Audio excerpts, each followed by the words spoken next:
The Battle of Borodino, September 7th, 1812. It was one of the bloodiest single-day battles of the Napoleonic Wars. Over 250,000 men clashed on a field just west of Moscow, and at the heart of this inferno was a massive, heavily fortified earthwork known as the Great Redoubt, or the Ravsky Redoubt. 4 hours, French infantry had thrown themselves against this fortress, only to be repulsed time and again by the staunch Russian defenders. The ground was littered with the fallen, and the air was thick with smoke and the screams of the wounded. Napoleon, watching from a distance, knew he had to break this central position or risk losing the battle and possibly his entire campaign. But with his infantry bloodied and exhausted, he turned to his cavalry.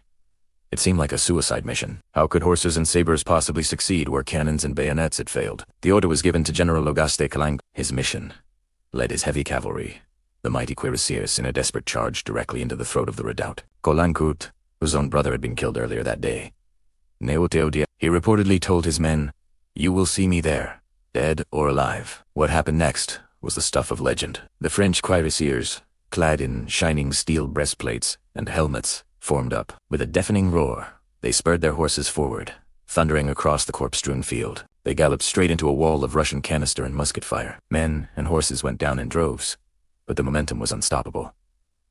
They didn't just charge the front. In a brilliant, chaotic maneuver, they swarmed the redoubt from the rear and the flanks, where the defenses were weaker. The Russian infantry inside, caught completely by surprise, had no time to form squares. It was pure, brutal, close-quarters combat. The French horsemen crashed over the earthen walls, sabers flashing, cutting down the gunners and infantrymen in a whirlwind of steel. General Cavalry led from the front, reaching the very heart of the redoubt, before he was tragically killed. But his sacrifice was not in vain. His troopers had shattered the Russian defense.